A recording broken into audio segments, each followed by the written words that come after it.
back to the Isn't That Rich podcast. I'm your host, Jill Franks. And I'm your host, Ashley McVicker.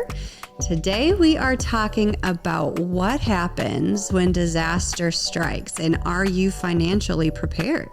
So we're talking about floods, fires, tornadoes, cyber attacks, all of those things. When they happen, are your finances ready? And we know, especially here in Southern Illinois, it is the spring right now, and we are in our storm shelter every other week. Literally. So I think this weekend we're ramping up for some dangerous weather. So what's going to happen? Are you financially ready? What do you need to prepare for when disaster strikes? Yeah, and it's going to strike because let me tell you, it is like what you said, Jill, every other week here. Yeah. Talk about your experience with the recent tornadoes. Well, I'm just ready to put a TV in our storm shelter for us to sit and watch the basketball games during this weekend because we're going to be hiding in there. And I tell you what, I'm so tired of running down the street to my parents to go get in their basement since I don't have one. Yeah, I know. It's like living with my family all over again. I'm so thankful they have a basement, but my goodness, it's just happening all the time. And yeah, it is like out of the blue. Yeah. And what you need to do is to be financially prepared for those things. Yes. I'm thinking about all of the things that could just get scattered or destroyed in a disaster, all of the things that are so important to you. Mm-hmm. I mean, forget family photos. Let's talk about your insurance card and all these different, your birth certificate, social security card, and gosh, even having those in a safe place to where nobody could get a hold of them and even steal your identity.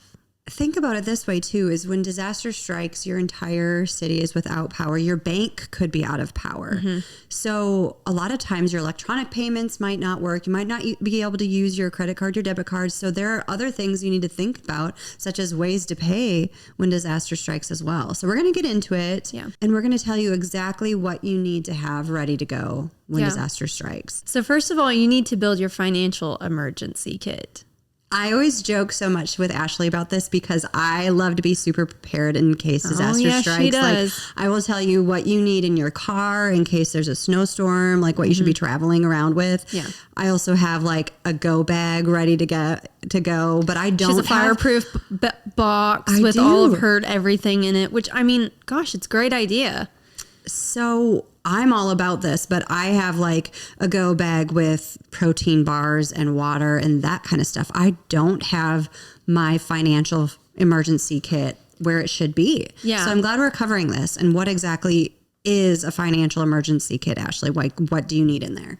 Well, there's a slew of things you need in it, but I want to say that like once disaster hits, it doesn't mean your needs stop. Right. So you're still going to need to purchase things and life is going to move forward. And your life, while it's going to be a hard road, it will move forward easier if you have all of this stuff together. So without further ado, the things you need to include in your financial emergency kit: copies of IDs like your driver's license and social security card, insurance policies, and those are going to be huge. Yes, that's the first thing you need. When disaster strikes. If you have any damage to your house, that's the first thing you're going to want to look for is your insurance policies. Yeah. And we're going to talk about all of the people to contact when disaster does strike. And I would also say, like we mentioned, keep a copy of your birth certificate, your passport, anything that you can use for personal identification. Keep a copy of it in this financial emergency kit. Yeah, because we all know how hard it is to go get all of that stuff. I remember we were talking about getting our passports a few years ago updated, and the paperwork you put on my desk, I was like, I'm just not going out of the country. It scares you away from doing it. It's just, I'm like, no, I don't know my age, date of birth. It's just too many questions. Yeah. You know, all this stuff. But you're going to definitely want those there. You're definitely going to want them. So just do the tough work up front. Yeah. I'm so lazy. I swear. I'm like, I won't do. I know. I need to just get on it.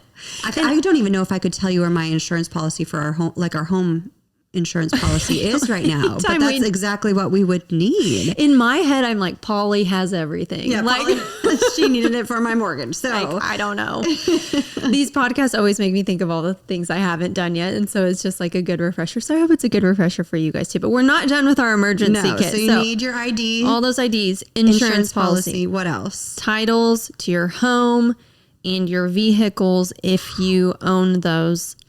okay. Wow. You don't want to lose That's a good thing to know, because if, the insurance company comes and say your car's totaled out from this tornado, they're going to need the title. So you're going to need to have that, or at least a record of it. Copy of it or something. Yeah. That's really good. Your mortgage or your lease agreement. You're going to need bank account numbers and credit card information. Gosh, I'd put a copy of every credit card in there, just at least a statement. And know your bank account numbers, because it's like what you're saying. Okay, we think disaster strikes, it's just hitting everybody's home, but what if all of the banks in your area go out? Right. I mean, and that's a very high possibility. I just think a couple of years ago, down south, where was it the big tornado went through? Is that the new one that's on Netflix? That it's giant awful. Tornado? And it's close to home, and their whole downtown, and the bank was one of the first things to get rebuilt. But I mean, they're saying it's still like City Hall isn't back. And this was 2 years ago. Like things are just gradually, and you know how long it takes to rebuild anything. Well, now think about if you're receiving financial funds from FEMA or whatever it is, how long that process will take. And making sure it all gets into the right account. Right. Because what we know about bad people in this world is you never know if they're going to start scamming on the FEMA scams and all that. And they are. People take advantage in the worst times. Yeah. They prey. Next thing you're going to need is power of attorney and health directives. And this is a scary one to think about. Like it's not fun to think about that information, and like needing to know who your power of attorney is and your health directives and all those things. But if something should happen to you, Ashley, I would want to know who to call, or who has the medical right, the rights to make decisions for you when you're right. Because something could totally happen to you during a disaster. Exactly. Let's not forget that. Right. I could just spin around in a tornado, Jill. I know it. But your family, everybody is going to want to know what to do in those situations for you. And it's nice to have that there and handy. Yeah. I like this one too. A list of medications and emergency contacts. That's really good, because what if you're unconscious and I'm trying to administer something, or, the medical team comes to rescue you. They're going to want to know if you have allergies, if you have medications, what they can and cannot give you. So having that information too is important. Ooh, scary to think about. So lots of financial things to have in this bag, and then lots of health things too. So sounds like. And you kind of made fun of me for having this, Ashley. I make fun of Jill for everything, because she always has like the craziest bags, devices, and things. But I'm like, she is going to be the one that's going to survive an apocalypse. Knocking on my door when disaster happens. I'm like, can I borrow one of your generators, Jill? So you're going to want to keep all of this documentation in a waterproof, fireproof, or at least fire safe storage. So I realized that I need to put a copy of all this stuff in our storm shelter inside a waterproof bag. Yeah. Because it's definitely not there right now, and I need to have it with me on my person where I go during disaster. So, and this is also a really good tip, is save a digital copy as well. For sure. Scan all these documents, put it on the cloud. That cloud can't be touched. Protect it. Make sure you have it, because, even your storm shelter might get flooded or something might happen. Yeah. To this. So digital age, put it in the cloud. Put it in the cloud. But here's the deal. This is why we're saying this. You may not have access to the cloud if a big tornado or flood just went through your area and you guys have no power. Right. You're going to need this paperwork, which IDs, all of that stuff. Yeah. I think the next thing is kind of interesting, but we talked about the banks not having power. Yeah. So what happens when your bank goes down? You're going to want to have a mobile app, right? Mm-hmm. So make sure that you're enrolled in mobile banking.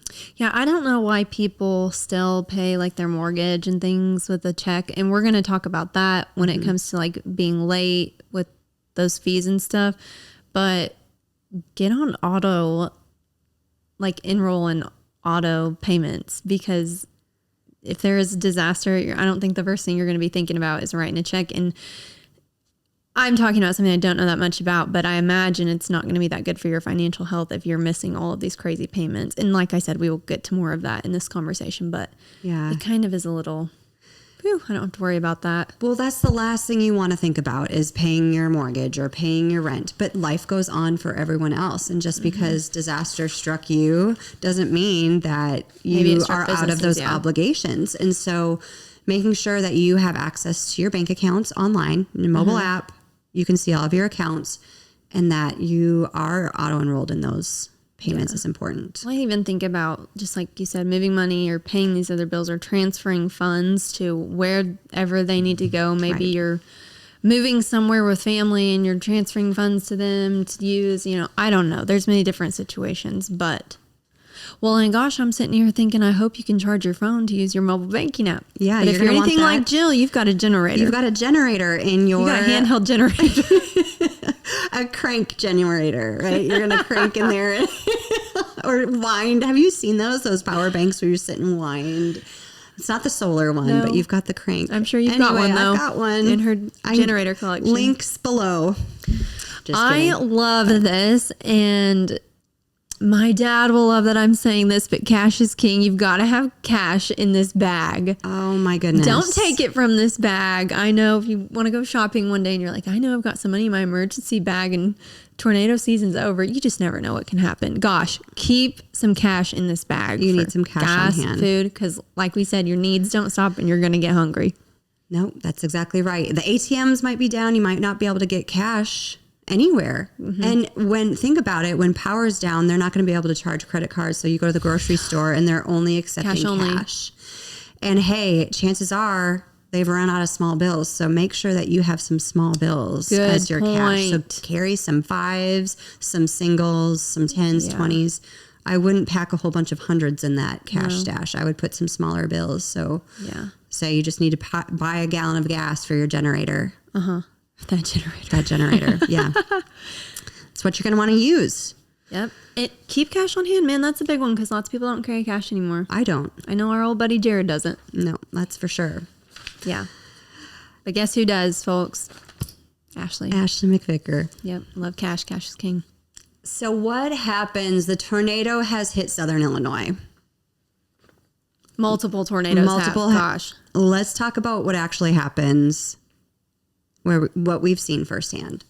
We have seen homes leveled. We have seen businesses flown up in the air. We have been out of power for weeks at a time. You might not be able to go to work. So your place of business might be out of business. What's going to happen to you? Are you going to be able to receive income during that time? Like you might not be able to go even collect a paycheck because your place of business is out. So what happens then? Schools might shut down. You might not be able to bring your kids to school. You're going to have to think about different ways to provide care for them. There's a lot of things, think about this whole process that we have set up in our communities. When disaster strikes, those all go away. Yeah. You're going to have to figure out all of that. And everyone's just kind of scrambling, trying to stay alive. Yes. And they always say whenever disaster strikes, community rises. And it's the truth because you have to figure alternate ways to do everying. And you really do see communities come together and, support one another. So maybe your neighbor is going to take the kids this day and you're going to figure out your stuff on Monday. And then you take the kids on Tuesday. Like there's so much that goes in to building a good community when disaster strikes. You might have to relocate. So your home might not be inhabitable. So you might need to find a place to live for the next few days or months or weeks, whatever that looks like. So not only can you not go to work, there's no school, you might not have a place to live. So there are a lot of things going on. Yeah. I think back to the banking too. And probably other places that will send text alerts.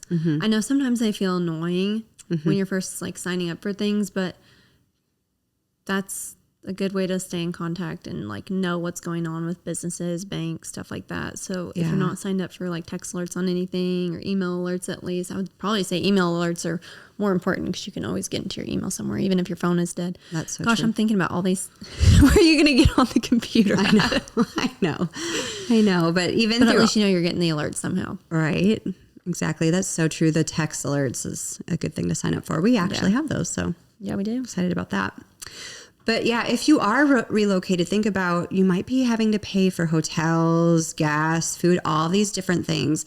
One tip that I highly recommend is save receipts for everything. So you go to a hotel, you have to pay a hotel, save every receipt. You go to the gas station, you have to buy fuel. You can't cook at home, save all your receipts, because eventually, if you do get support, financial support from FEMA, or somebody comes in and declares this as a national disaster or federal disaster, there might be funds coming your way, but chances are they're not going to happen right away. So you're going to want to save those receipts to be reimbursed.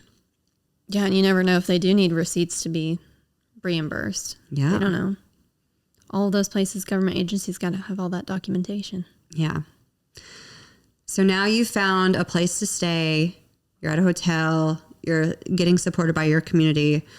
What to do during and after the disaster strikes. We'll get into some of that. Okay, so the disaster is over. The tornado is gone. The fire is out. What do we do now? Right. So this is where the recovery again. So we talked about community. You might be relocating, all of those things. This is a process. I'm just going to be honest. It's not like a overnight thing that happens. And there's no magic fix that goes into everything. But the first thing you're going to want to do is make sure that you're safe. You're going to want to find safety and assess the damage. So you're going to want to take pictures of everything. You're going to want to document everything. So walk around your house. Don't start cleaning up. Start to document things. You want to take a picture for insurance purposes of everything that's been damaged. So taking pictures of your belongings, not only the structural damage, but your belongings as well. Appliances, furniture, literally everything inside. This reminds me, Jill, of taking, and I think we've talked about this before, but like there's so many different types of insurances, but I'm thinking about even just your documenting before disaster strikes. Yes. Your personal stuff, jewelry, just all of these different things that you could lose. I mean, you can't remember everything unless you've got... it's just another thing that takes so much time, but my goodness, if you had a picture of all of the things that you lost and maybe could file more of a claim on things. I think it's so interesting. Eric Widges, who is our CEO of our insurance company, he recommended an app, and we can link that in the show notes, that you can use to take inventory of the things at home. So what I've started to do is anytime I make a major purchase, whatever it might be, is as soon as it comes into my house, I take a picture of how it is and the actual copy of the invoice or receipt that I receive and throw it right in that app. That way, if something should happen, everything's in one place. So we talked about, like, in past episodes, we talk about you build a new home, you take a picture of all your warranties, you put all your warranties in one place. It's not a bad idea to document that and put that away in that app. And one more time, I'll say we'll link it in our show notes what that app is. I don't remember it offhand, but we'll make sure to include it in this episode. That's nice. Yeah. So what else? So take pictures of the after effect of the structural damage to your home, any damage you said to your appliances or furniture. If water levels, if there was any flooding or, hurricanes, if you live in a hurricane area, take pictures of all of the damage to the structure, flooding, water damage, and your damaged vehicles. So you kind of forget about that as an afterthought, but it's important to get an assessment and proof of what damage has been done to your vehicles as well. Yeah. You might not notice it right away, but really do look over. There might be a crack in the windshield. There might be a hole in the tire, whatever it might be. Check out those vehicles as well. Gosh, I'm even thinking about, like you said, your phone. I'm thinking about, or you said the car. I'm thinking about like a cell phone and how you can purchase insurance on your cell phone, and not everybody does. Like, I don't know if I have insurance on my phone. Like if I lost it in a flood or something, I mean, I'm just out $900. However much the new iPhone 37 costs, Right, exactly. And do you lease or do you own your phone? That's another thing. I didn't even know you could lease a phone. Okay. Or do you lease a car? Yeah. Or do you lease a house? It's like all of these different if you lease questions. a car? My goodness. Right? I don't know. So you've got all these pictures. You've assessed the damage. The next thing you're going to want to do is what, Ashley? You're going to want to file that insurance claim right away, but be prepared to wait, because obviously if you're in an area where everybody else is filing a claim too, you might be numbered 37 7 in the line. Yes. Or 200, you don't know. So last year we lost our pontoon boat. It was sitting in storage. We lost it to the tornado. And I'm telling you, it was weeks before the insurance agent showed up to look at it because there was so much other damage in the area. And so it was so important that we took those pictures ahead of time that we could prove what it looked like. And I remember we got our first assessment back and they said, you know, your boat will cost this and here's what we'll pay to replace it. But they hadn't assessed the motor. And everybody who is a boat owner knows what's the most expensive part of your boat? The motor. And so they had to come back and relook at the motor and finally, so it just takes a while. So make sure that you have proof that that damage was actually done by that tornado on that date. Otherwise they're kind of like, well, we didn't see the damage. You know what I mean? We've already been out there. We didn't even look at that. Well, actually this is proof that the picture was taken then. Or don't it? It's like what you're saying. Thank God you guys knew that it was worth more. Like don't always accept the first claim. Right. You got to be able to work with them. Counterclaim. I don't know if that's a word, but that's what I would do. You know what's crazy is it took us months. So the tornado happened in April. It wasn't until mid-July that we received our insurance check for our boat. So just realize it's going to take a long time and you're going to have to financially be ready. That emergency fund is going to come in handy during this time because you are going to have to wait for any type of reimbursement for quite a while. And that pontoon's a necessity, isn't it, Jill? It definitely is in mid-July when you live at the lake. Yeah, it's definitely a necessity. No, and so many people, and I joke about this that like so many other people were out homes or whatever, but you were so sad about your boat. You're like, I want to go out this summer. I know.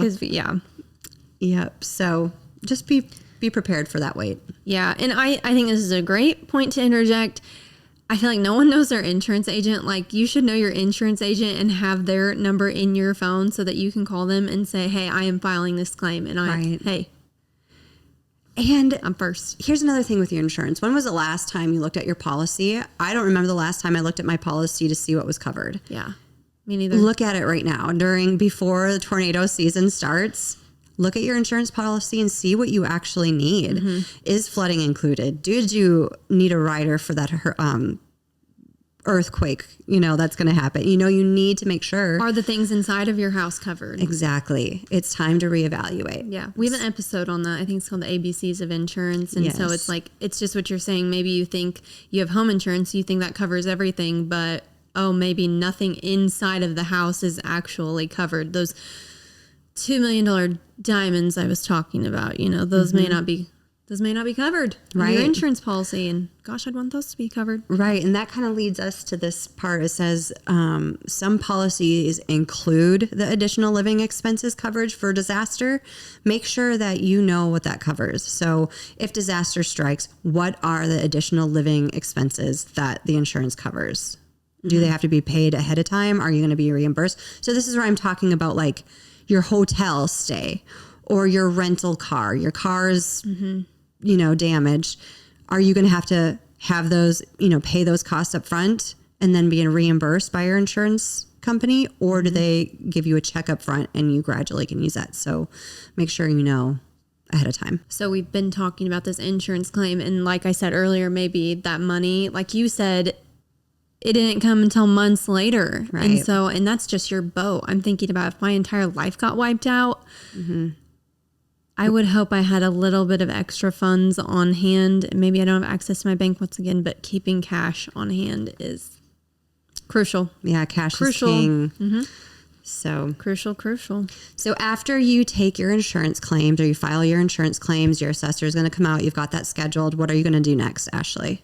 I would contact disaster recovery plans. Yeah. So if FEMA has declared your area a federal disaster zone, which gosh, hope they would, you can go to DisasterAssistance.gov and they can help with temporary housing, essential repairs, replacing lost personal property, and disaster unemployment benefits. And maybe we can talk about all of these. I think that's so important. It's just like you said, temporary housing. So if you have to be lodged in a hotel for 6 months, they can help with that temporary housing. So I didn't even know this existed. So a lot of people don't even know that this is an option, that there is a website that you can go to when disaster strikes to check out and seek assistance. And even just having that, like knowing you can come back to this episode and having that link, like that's important, I think. Yeah. So yeah, temporary housing, I wouldn't know where to begin to look because I don't want to live in a hotel for months and months at end, but that might be what you end up having to do. Unless they have continental breakfast, then you might want to live there. One last thing you got to worry about during this stressful time. Those waffles, those automatic waffles. I love a continental breakfast. It might taste horrible, but you're like, this is still really good because it's free. But yeah, temporary housing. Yeah, like Jill said, keep those receipts. The next thing I said was essential repairs. I'm sure on the list of FEMA, they have what essential repairs are. I can't give you a list right now, but I'm sure you can go to that website and see what those are and familiarize yourself with those. Replacing lost personal property. Once again, wondering what that covers. I'm sure there's a gigantic list on the DisasterAssistance.gov. And then I love this one, the disaster unemployment benefits. It's like what you said. If the entire city goes down, you're out of job. Well, how the heck are you going to make money? I think people have this idea that when disaster strikes, like everybody just, we're just going to up and go somewhere else. Well, it's just not that possible. No. So I think this is fantastic that you can get disaster unemployment benefits. But I'm sure you have to have a lot of documentation. So this just goes back to all that stuff. Take your pictures, always have receipts, have that emergency kit with all of those things. And after like reading through the rest of this episode, I'm sure there are more things you would add to that emergency kit. Yeah.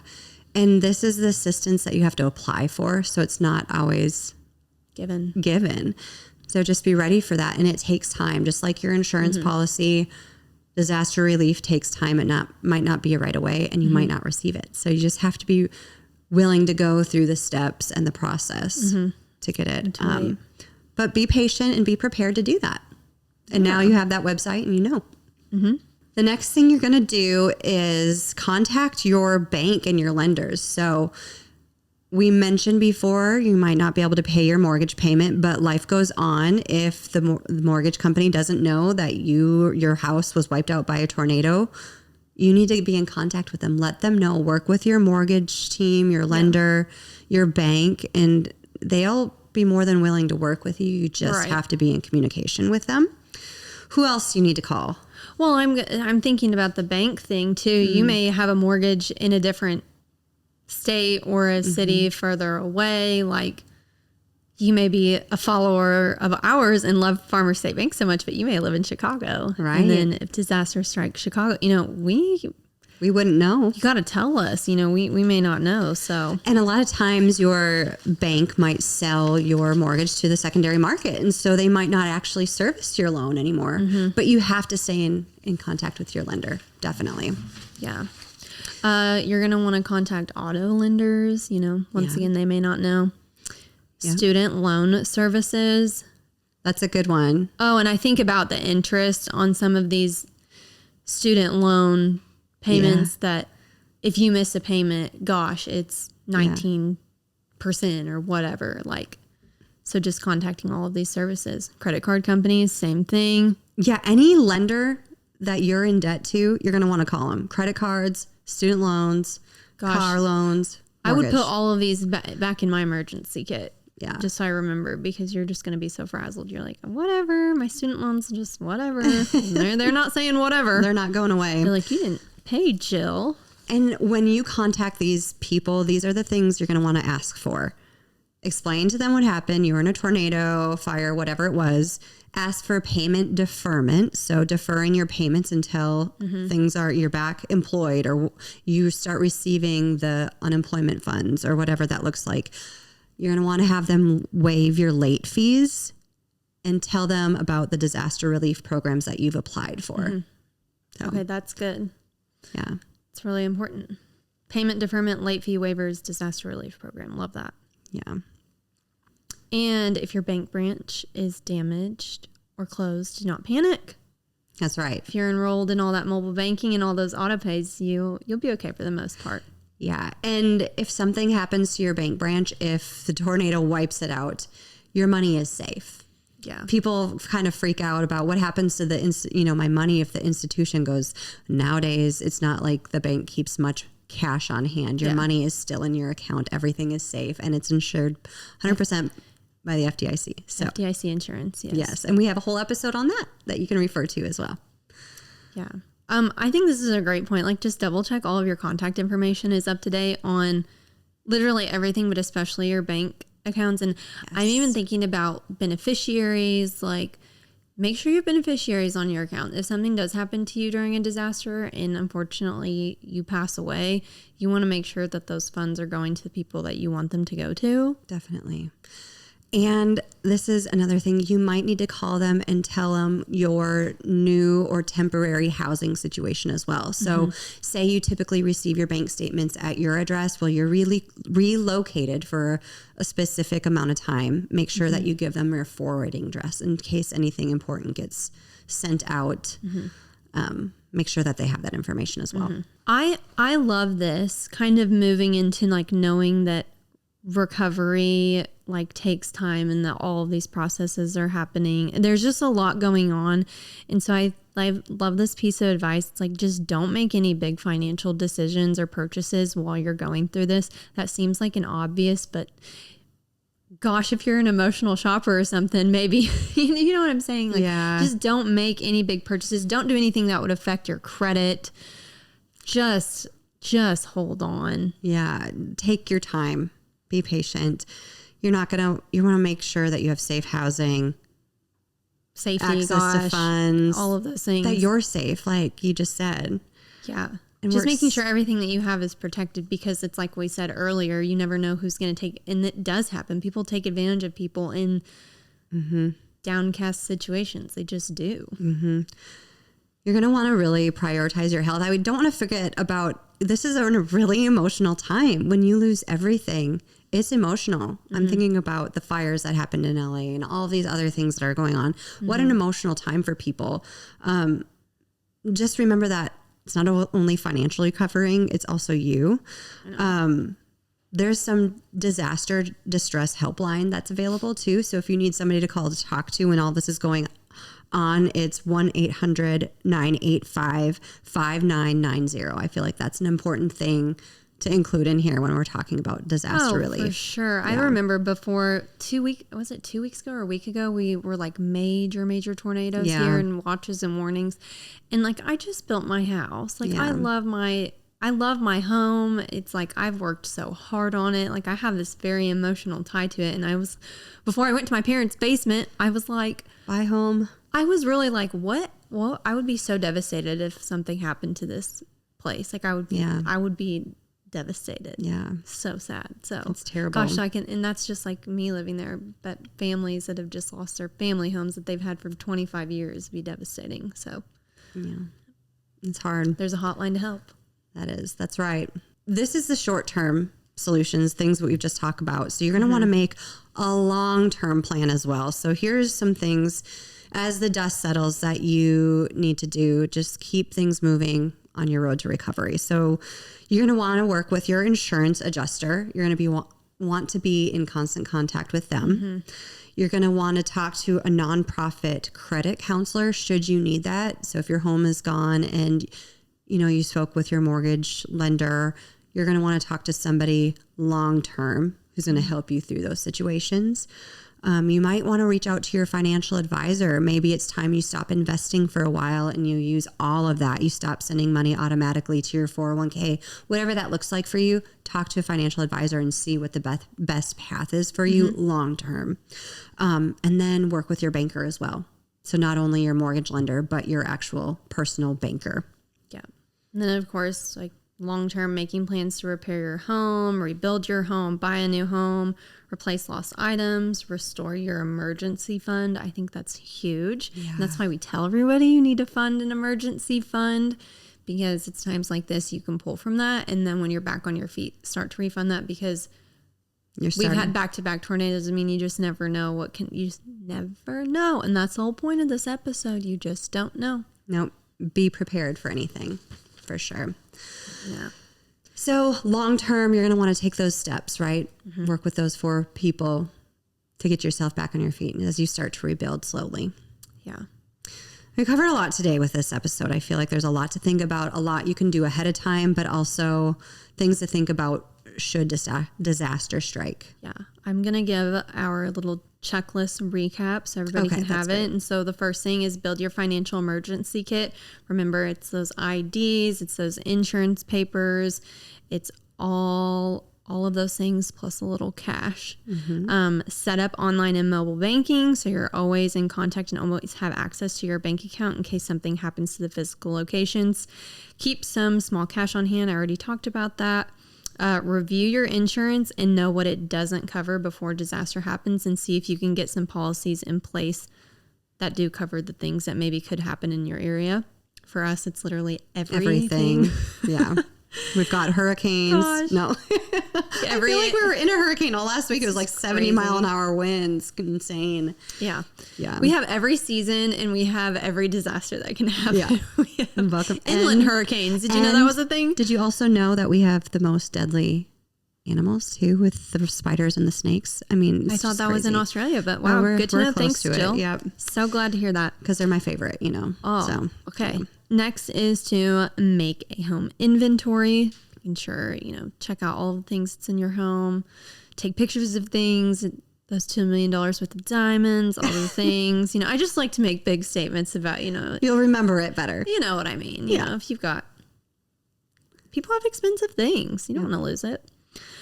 And then, of course, the last thing is understanding that recovery does take time. Give yourself some grace and take care of others and take care of your community.